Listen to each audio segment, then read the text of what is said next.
말씀과 기도와 또 특별히 찬양을 통하여 인생의 출애굽을 경험해야 합니다. 가장 어렵다는 이때에 우리가 먼저 그 복음으로 살아가는 삶의 열매를 보여줄 수 있어야 합니다. 제가 한 교회 이 목회자로서 보면 많은 성도들이요, 복음으로 살아가고 계시고 복음의 열매가 있으세요. 근데 그것을 간증하는 법을 잘 모르시는 것 같아요. 하나님이 내 삶에 이 은혜로 역사하시는 바를 간증하기를 잘 못하시는 것 같아요. 네. 근데 사실 그거는 쑥스럽다기보다는 사실 그것도 영적인 영역입니다. 우리 가운데 믿음이 있어야 내 앞에 주어지는 이 상황, 여건을 믿음으로 재해석할 수가 있는 거예요.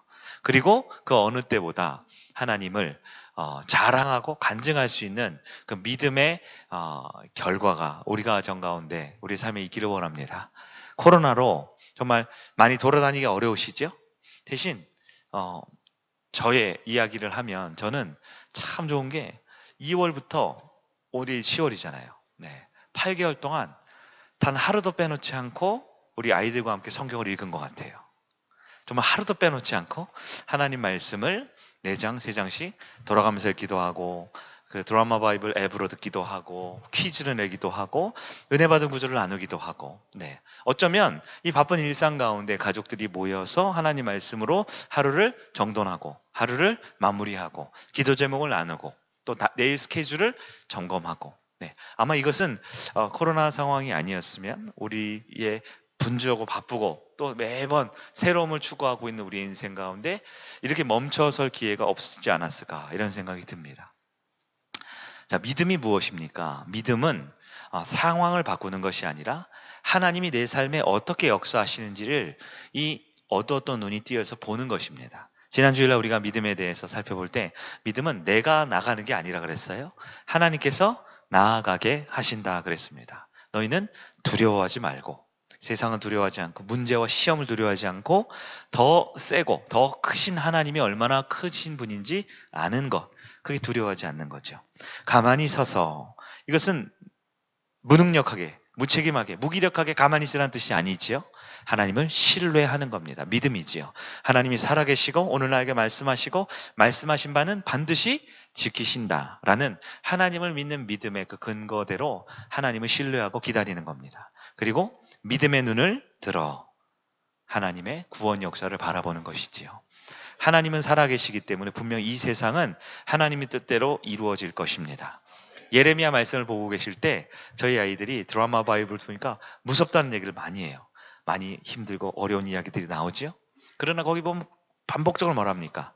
너희에게 칼을, 그리고 기근을, 그리고 전염병을 통해 너희가 하나님께 돌아오게 하겠다. 돌아오게 하겠다.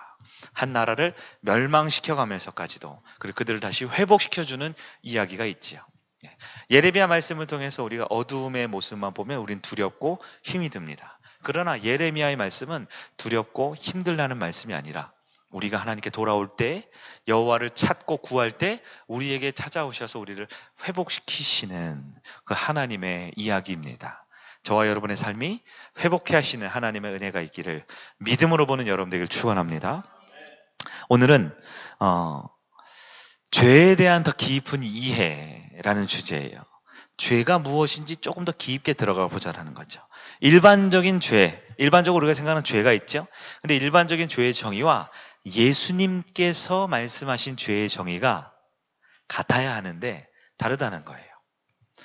오늘날 많은 성도들에게 어떤 질문 하나 던집니다. 그러면 어떤 사람들은 A라는 답을 내릴 것이고 B라는 답을 내리는 사람들이 있어요. 어떤 사람은 전혀 다른 C라는 답을 내릴 수 있습니다. 우리가 하나님을 믿고 한 교회를 다니고 한 성경을 믿는데 왜 삶의 결정은 그렇게 많이 다를까요? 그것은 우리가 예수님의 뜻을 온전히 이해하지 못한 채 내가 믿고 싶은 대로 내 습관에 젖어 신앙생활을 할 때 나타나는 현상이기도 하지요. 자, 오늘은 죄에 대해서 우리가 더 깊게 한번 살펴보려고 하는데요. 스스로 하나님 자리를 차지하고 있으면 아무리 충성봉사해도 그것은 죄다라고 성경은 말합니다. 스스로 하나님 자리에서 내려오지 않으면 아무리 겉보기에 훌륭한 삶을 살아도 그것은 죄라는 것을 이 두 아들의 비유를 통해 알 수 있어요. 자, 두 아들의 비유 우리 계속 살펴보고 있는데 끝도 없이 계속 나오는 이야기 있어요. 한없이 우리는 우리의 모습을 들여볼 수 있어요. 자, 두 아들이 나옵니다. 근데 이 두 아들의 비유에 나오는 첫째 아들, 그리고 둘째 아들의 이야기는요, 인간이 가지고 있는 대표적인 두 가지 본성적인 결정과 가치 판단과 삶의 모습 방식을 보여준다라고 우리는 볼 수 있어요. 그것은 첫째, 큰아들처럼 이 도덕적으로, 즉 더 나은 가치, 훌륭한 삶을 순응하며 추구하는 삶이 첫 번째 방법이고요. 두 번째는 아니야, 내가 중요하지, 내 자아가 중요해, 내 성공과 내 행복이 중요해서 내 자아를 발견하기를 원하는 삶, 이 두 가지 길로 나눌 수 있다고 볼 수 있어요. 제가 지금 두 가지 말씀드렸는데 둘 다 그렇게 나빠 보이진 않아요. 첫 번째는 도덕적으로 훌륭한 것을 추구하며 이 도덕적 가치를 순응하고 그것에 맞춰가는 삶이 있고요. 하나는 자아의 성공과 행복을 위해 내 자아를 더 발전시켜 나가는 방향이 있어요. 자, 조금 개념이 어려운 개념인데 좀 구체적으로 설명드릴게요. 연극 2막 있습니다. 우리 지난주 봤죠? 연극 2막 주인공인 큰아들은요, 도덕적으로 훌륭하고 착한 것을 결정하는 삶을 살았어요. 성경에도 예수님 당시에 바리새인들이 있는데요. 그들이 어떻게 구원을 받습니까? 물어보면 아마 그들은 자신 있게 대답합니다. 율법을 지켜야 구원을 받지요. 하나님 말씀대로 살아야 구원을 받지요. 즉 성경과 교회 공동체의 기준과 규칙을 잘 지켜야 구원을 받지요. 라고 대답할 거예요. 이 도덕법을 중요하게 생각하는 사람들에게 당신이 중요합니까? 교회가 중요합니까? 물어보십시오. 그럼 대부분 이분들 뭐라고 대답할까요? 나 개인의 유익보다는 교회와 하나님의 나라와 공동체가 더 중요하지요. 라고 대답을 할 거예요. 자, 연극 1막. 1막의 주인공은 누구예요? 둘째 아들이에요. 둘째 아들의 목표는 뭐라 그랬어요? 자아의 발견을 하고 인생의 행복과 성공을 추구하는 인생이라고 할 수 있어요. 사실 오늘날 훨씬 더 많죠. 이런 분들이. 자, 자유롭게 내 인생의 목표를 정하고요. 그 목표를 향해 어떻게 하면 성공하고 성취하고 더 나은 삶을 살 수 있을까를 추구하며 사는 인생이 바로 둘째 아들의 인생입니다. 큰아들과 같이 도덕적으로 순응하는 삶을 사는 사람들은요, 전통을 중요하게 생각하고요, 공동체를 중요하게 생각합니다. 둘째 아들처럼 자아의 발견을 중요하게 생각하는 사람들은 옳고 그름을 누가 결정해야 할까요? 옳고 그름의 결정은 내가 해야 한다고 생각합니다.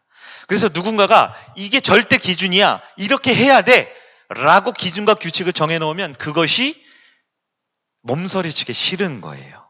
그래서 기준은 내가 정하는데 왜 꼭 그렇게 해야 합니까? 그래서 보통 좀 부정적인 표현으로 하면 반항이라는 표현으로 많이 나타나죠. 자, 이 두 아들의 삶은요, 오늘날 현대인의 삶에 가장 크게 마음에 갖고 있는 가치관의 두 뿌리이기도 합니다. 그래서 정치도 큰아들처럼 하는 분이 있고 작은아들처럼 하는 분들이 있어요. 경제 생활도 큰아들의 가치가 중요한 사람과 작은아들, 사회, 문화 다 마찬가지입니다. 교육도 마찬가지예요. 자, 모든 세상은 흔히 사람의 눈으로 보기에 큰아들처럼 살던가 둘째 아들처럼 살던가 둘 중에 하나입니다. 좀 더 구체적으로 볼게요. 자, 큰아들은 도덕적으로 순응한다 그랬어요. 이 도덕적으로 순응하는 사람들의 가치관을 대표하는 것이 뭐냐?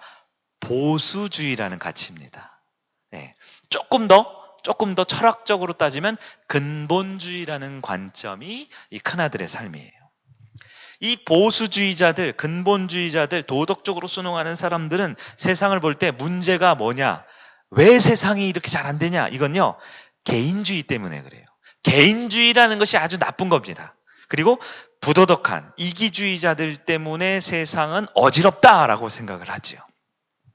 그래서 보수주의자, 근본주의적인 사람들의 중요한 가치가 뭐냐? 도덕적인 삶입니다. 더 나은 훌륭한 인격과 더 인간다운 도덕적 가치가 보수주의자들, 근본주의자들에게 가깝지요. 여러분 지금 보수주의, 근본주의 하면 지금 혹시 이제 정치 이제 1번이냐 2번 그렇게 생각할 수 있는데 그것도 틀린 얘기는 아니에요. 그러나 이 단지 정치라고 말하기에는 이 훨씬 더 큰 가치관과 세계관이 있지요. 자, 두 번째, 자유와 자아 발견을 옹호하는 둘째 아들과 같은 삶은 우리가 흔히 보통 진보주의 혹은 자유주의라고 표현을 합니다. 이 진보주의자들, 자유주의자들, 둘째 아들 같은 사람들이 생각하기에 세상이 왜 이렇게 어렵습니까? 이 둘째 아들과 같은 사람들이 생각하기에 세상의 문제는 바로 이것이 절대 진리야라고 추구하는 몇몇 완고한 사람들. 이거 아니면 안 돼라고 생각하는. 그래서 이분들, 이 자유로움을 추구하는 분들은 이런 사람들을 이제 수구적이다, 꼴통이다 이렇게 표현을 할 수 있죠. 그래서 답은 뭐예요? 어떻게 됩니까? 자유와 평등과 행복과 더 나은 인간의 삶을 추구하는 더 나은, 그래서 자 이렇게 복지가 나오는 거죠. 복지가 중요하게 생각합니다. 여러분 어떠십니까? 제가 지금 두 가지를 말씀드렸어요. 지금 이제 정치 연설을 하는 게 아니라 인간의 가장 기본적인 근본적인 가치관의 두 흐름이에요. 여러분 이 둘 중에 하나가 마음에 드시는 게 있으신가요? 네, 이쪽 좀 더 근본주의적인, 좀 보수적이고 전통적이고 도덕적인, 혹은 좀 더 자유와 개인의 성공과 행복과 더 나은 그런 걸 추구하는 이런 진보적인. 물론 이 두 가지를 적절하게 갖고 살려는 사람들이 사실 더 많아요. 누구냐? 아까 1번이라고 하시죠. 근본주의, 보수주의. 근데 1-1번처럼 사는 분들이 있습니다. 뭐냐? 이분들은요, 겉보기에는 형처럼 살아요. 겉보기에는 훌륭하고 도덕적이고 근엄하고 기준이 있는 것처럼 보이지만 그의 내면은 훨씬 더 쾌락과 즐거움과 자유를 원하는 마음이 있어요. 있는데 이들이 살아온 가치관과 환경 때문에 훨씬 더 형처럼 보이지만 속은 그렇지 않죠. 그래서 이런 분들은요, 실제 어떻게 사냐? 겉으로는 얌전해 보이지만 주중에서의 삶을 보면 할 것 안 할 것 다 하고 사는 거예요. 다 하고 사는 겁니다. 얼마 전에 뉴스를 보니까 그 아주 나쁜 무슨 N번방 뭐 그런 거 있었잖아요. 성착취 이런 방에 조사하니까 전혀 그런데 가입을 안 할 것 같은 사람들이 있잖아요. 맞죠? 예를 들어 뭐 특정 직업군을 말하긴 그렇지만 뭐 교육을 담당하고 있다거나 아니면 사람들의 더 높은 도덕적 가치를 갖고 있는 사람들이 몰래 겉으로는 훌륭한 척하고 점잖은 척하지만 속에는 그러한 쾌락과 자유를 추구하는 마음을 갖고 사는 거예요. 제가 정했어요. 1-1처럼 사는 거죠. 1처럼 살고 싶지만 속은 아닌 거예요. 반대도 있을까요? 그렇죠. 이 사람은요, 2번 자유를 추구하는 것처럼 보여요. 그래, 표현의 자유가 중요하다. 모든 사람은 평등하다. 모든 사람은 행복해야 된다. 보통 젊은 세대, 신세대가 많죠. 근데요, 오히려 이 자유를 추구하고 평등을 추구하고 모든 사람의 행복을 추구하면서 오히려 이런 분들이요, 특정 집단에 대해서 굉장히 독선적 태도를 가지고 있어요. 원래 독선적 태도, 근본주의적인 태도는 아까 말한 1번 보수주의 근본주의자들의 특징이거든요. 이분들은 모든 것이 가능하고 평등하고 자유롭고 행복해야 되는데 무슨 얘기냐? 이런 사람들이 2-1번이에요. 2-1번. 어떠냐? 이런 분들은 인터넷상에 많습니다. 인터넷상에. 이분들은 예를 들어 코로나 상황입니다. 그러면 사람들이 어떻게 해야 돼요? 다 법을 지켜야 되고 안전해야 되고 더 모든 사람에게 가치가 있다. 이렇게 말을 해요. 근데 이분들이요, 인터넷 댓글을 달 때는요, 마치 그 누구보다도 더 절대적인 기준을 갖고 있는 것처럼 특정 집단을 죄악시하는 경우가 있어요. 좀 표현이 헷갈리세요? 그러니까 이런 거죠. 젊은 세대예요. 이 사람들은 자유를 추구하고 행복을 추구한다고 하면서 기독교에 대해서 댓글 단 거 보세요. 그러면 마치 기독교의 어떤 잘못된 면에 대해서 이성적이고 합리적 비판이 아니라 기독교 하면 무조건 나쁜 말을 막 쏟아내는 거 있죠. 그러면 이 태도는요, 굉장히 모순적 태도예요. 이분들은 자유와 행복과 모든 사람의 성공을 추구하는 것처럼 보이는 신세대, 젊은 세대처럼 보이지만 기독교만 하면 무조건 나쁜 말을 쓰는 거죠. 그 태도가 뭐예요? 굉장히 더 극단적이고 보수적인 그런 입장으로 말하는 거죠. 자, 다시 정리할게요. 1번 형님처럼 사는 사람들이 있고 2번 둘째처럼 사는 사람들이 있어요. 이게 대표적인 가치와예요. 진보와 보수와 또한 근본주의적이고 자유주의인 거죠. 근데 실제 삶은요, 섞여 있다라는 거예요. 근데 섞여 있는 것도 결국은 1번 아니면 2번이다라는 거죠. 자, 드리고 싶은 말씀이 이겁니다. 오늘 본문에. 근데 예수님 뭐라 그러세요? 예수님은 상관없다 그랬어요. 왜? 1번 혹은 2번, 혹은 1-1번이든 2-1번이든 상관없어요. 왜? 누가복음 15장의 예수님의 가르침은 다 틀렸다라는 겁니다. 다 틀렸다라는 거예요.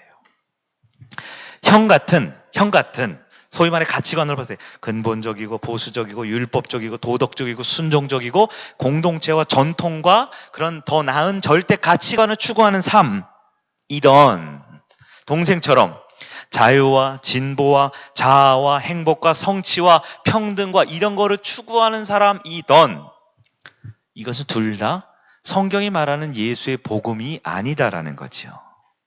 이 두 가지 길에는 생명이 없다라는 것입니다. 예수님은요, 누가복음 15장에서 이 문장 한마디 한마디의 행간마다 아주 중요한, 정말 중요한 복음의 진리를 행간에 녹아내셨는데요.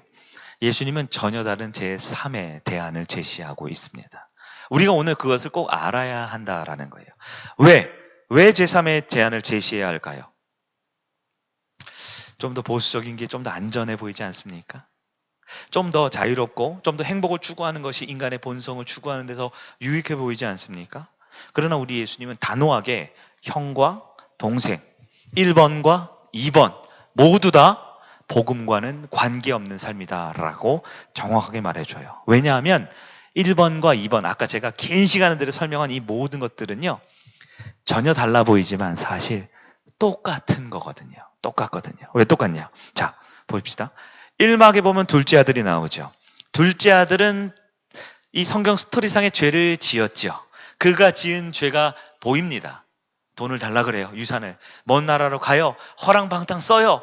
그가 지은 죄가 윤리적으로 선명하게 보여요. 왜냐하면 그는 행동으로 죄를 지었기 때문입니다. 그래서 둘째 아들이 죄인이다. 그럼 누구나 다 오케이. 그가 죄인인 건 다 알아듣더라요. 그가 죄인입니다. 그럼 하나님과 아버지와 연결이 돼 있을까요? 끊어져 있을까요? 당연히 끊어져 있겠죠. 먼 나라로 가서 허랑방탕의 삶 자체가, 둘째 아들은 눈에 딱 봐도 죄인, 딱 봐도 아버지와 끊어져 있는 삶을 살아요. 그럼 2막에 나오는 큰아들은 어떤 거예요? 2막의 주인공 큰아들. 큰아들은요, 아버지께 순종했습니다. 그게 오늘 29절 읽은 내용이에요. 그는 인내했습니다. 그가 가지고 있는 욕구를 통제했습니다. 그러니까 큰아들은 겉보기에, 인간의 눈으로 보는 겉보기에 큰 죄가 보여요? 안 보여요? 안 보이죠. 그는 인내, 순종, 자기 통제, 욕구 절제, 얼마나 훌륭한 삶을 삽니까? 그러나 그날도 아버지와 끊어져 있습니다. 아버지와 끊어져 있어요. 사람의 눈으로 보기엔 두 아들은 명확한 차이점이 있죠. 착한 아들, 나쁜 아들. 착하고 말지 안 듣는 순종적인 아들, 못된 놈. 구분이 명확하죠. 그러나 예수님의 눈에 보기에는 큰 아들이든 둘째 아들이든 착한 아들이든 못된 아들이든 둘 다 아버지로부터 멀리 떨어져 있는 거예요. 둘 다 아버지와의 관계가 끊어져 있습니다. 그것이 복음이냐 복음이 아니냐를 결정짓는 가장 중요한 본질이라는 거예요.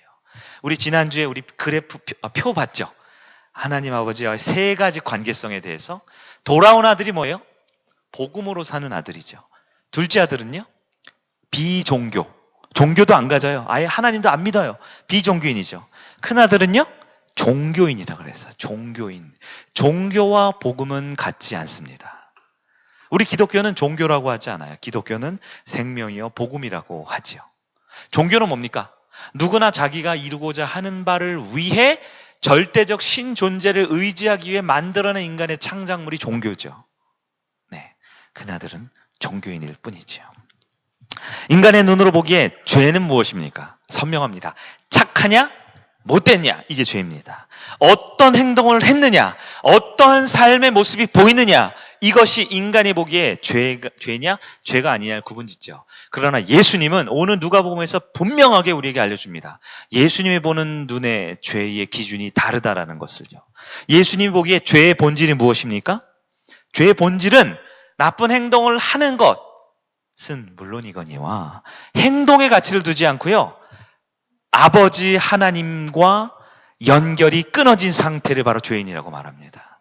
아버지와 관계가 멀어져 있는 큰아들과 둘째 아들, 얼마나 도덕적이냐, 얼마나 성공을 추구하냐가 아니라 하나님 아버지와 끊어져 있는 상태가 바로 죄인이다라고 정리해 준다라는 거예요. 누가복음 15장에 잃어버린 아들로 비유의 제목을 바꿔야 된다고 그랬어요.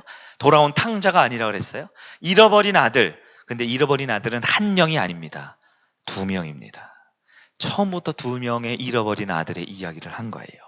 이 말은 현대적 적용을 하면 교회 밖에 있어도 잃어버린 아들이지만 얼마든지 교회 안에도 잃어버린 아들로 살아갈 수 있다라는 거예요. 잃어버린 자녀들이 오늘날 많다라는 거예요. 코로나 상황은 우리 가운데 이 어렵고 비대면 예배와 온라인 예배와 여러 가지 모임이 제한되는 상황은 우리가 복음으로 사는지 종교로 사는지를 결정하고 그에 맞는 삶의 열매를 내릴 수 있는 하나님의 은혜의 기회가 될 수 있습니다. 누가복음 15장 1막 2막 결론은 놀라운 반전이 나타납니다. 놀라야 돼요. 못된 아들 1막의 결론이 뭐예요? 그 아들은 아버지의 잔치에 들어와요, 안 들어와요? 들어와요. 이게 놀랄 때죠. 말도 안 되는 일이 벌어졌습니다. 행동이 나빴는데요. 그는 분명 잘못된 가치관이 있었는데요. 돌아왔더니 그의 자유주의 사상, 이쪽이었네. 그의 자유주의 사상, 진보주의적인 사상, 나의 행복을 추구하고 자아를 추구했던 이 모든 가치관과 상관없이 아버지께 돌아왔더니 그는 돌아온 아들, 복음으로 다시 거듭나게 되었습니다. 사람들은 여기서 그렇지. 나쁜 사람도 돌아오면 되는 거야. 회개하면 되는 거야. 그러나 성경에서 말하는 정말 교훈은 반쪽짜리만 우리가 이해한 거죠.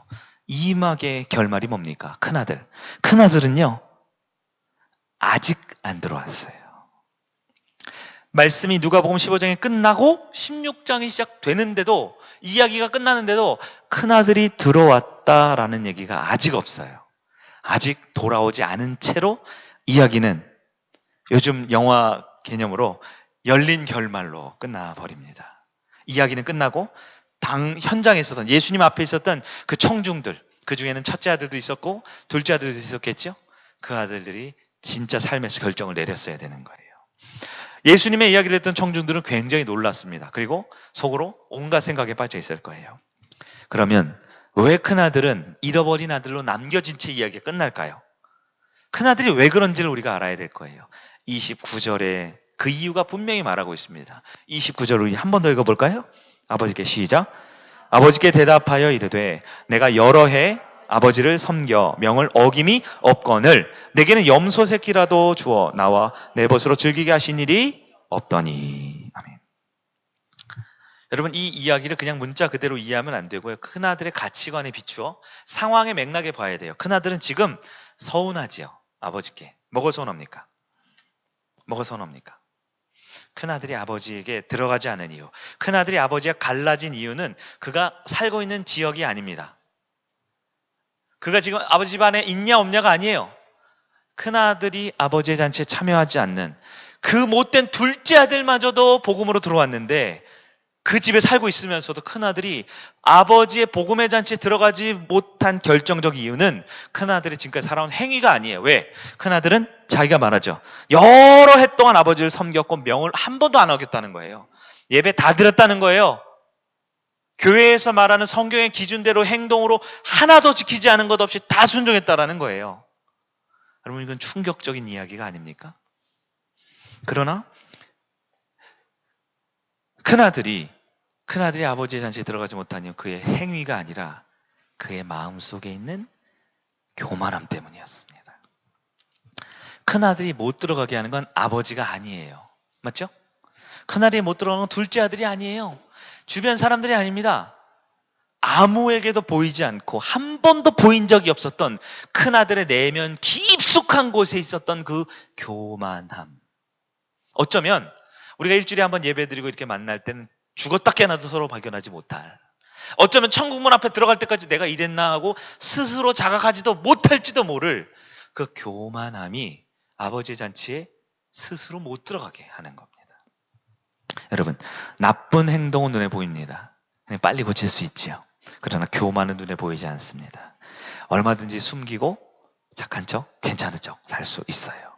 그러나 결정적 순간에 교만으로 인해 아버지 잔치에 참여하지 못할 수 있습니다. 자, 둘째 아들.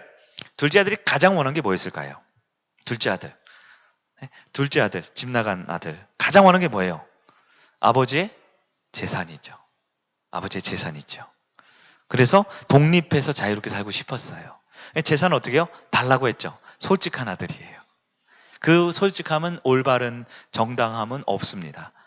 그러나 둘째 아들은 솔직했기 때문에 아버지의 재산을 원했고 그것이 잘못된 것을 알았을 때 아버지께 돌아왔어요. 다시 첫째 아들이 가장 원한 건 뭐였을까요? 잘 생각해 보세요. 첫째 아들이 원한 건 뭘까요? 둘째 아들과 똑같은 겁니다. 똑같은 걸 원했어요. 그도 아버지의 재산을 원했어요. 다만 표현이 달랐죠. 삶의 방식이 달랐죠. 예수님은 오늘 다시 한번 우리에게 정확히 알려줍니다.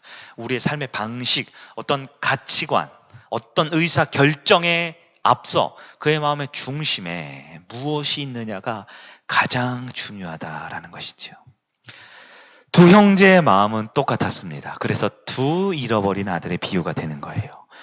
첫째든 둘째든 첫째든 둘 다 아버지를 사랑하기를 원하지 않습니다. 아버지의 재산을 원하지요.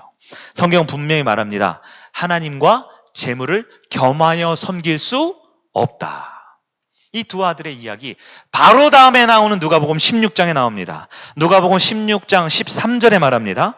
두 주인을 섬길 수 없나니 혹 이를 미워하고 저를 사랑하거나 혹 이를 중히 여기고 저를 경히 여길 것임이라. 너희는 하나님과 재물을 겸하여 섬길 수 없느니라. 누가복음 15장의 아버지는 결정을 원하는 거예요. 두 아들한테 말합니다. 결국 아버지를 선택할래? 아버지의 재산을 선택할래?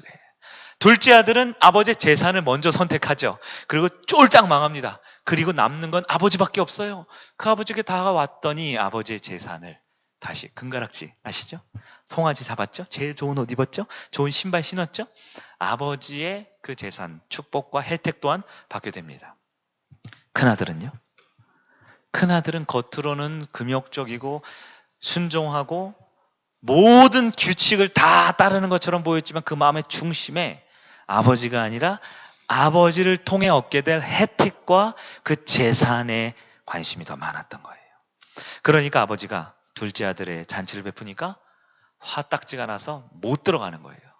들어가면 되는데 못 들어가요. 너무 놀랍죠?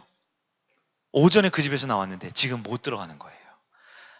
이게 내 집인데 평생 한 번도 떠난 적이 없는 진짜 내 집인데 결정적인 복음의 잔치가 열릴 때, 생명의 잔치가 열릴 때, 천국문이 열릴 때 못 들어가는 겁니다. 누구 때문에? 큰아들의 마음의 중심의 교만 때문에. 그러나 그 교만은 결국 아버지가 아닌 아버지의 재물을 원했던 둘째 아들과 똑같은 마음이라는 거예요. 죄의 본질에 대해서 우리가 오늘 생각해 보기로 했죠. 이 이야기를 통해 우리 죄의 본질 정리해야 돼요. 인간은 어떤 행동이나 어떤 결과를 보고 죄다 아니다를 결정하고 정의 내립니다. 그래서 우리 눈에 나쁜 행동을 안 하면 쟤는 착한 아이다 라고 말하기 쉽지요. 그러나 예수님은 어떤 사람이 지은 행동뿐만 아니라 그 마음의 중심을 예수님은 정말 보기를 원하세요. 둘째 아들은 행동으로 아버지를 떠나 돈을 사랑했어요. 그러나 첫째 아들은 행동은 완벽했으나 결국 마음속으로 아버지를 떠나 돈을 사랑했어요.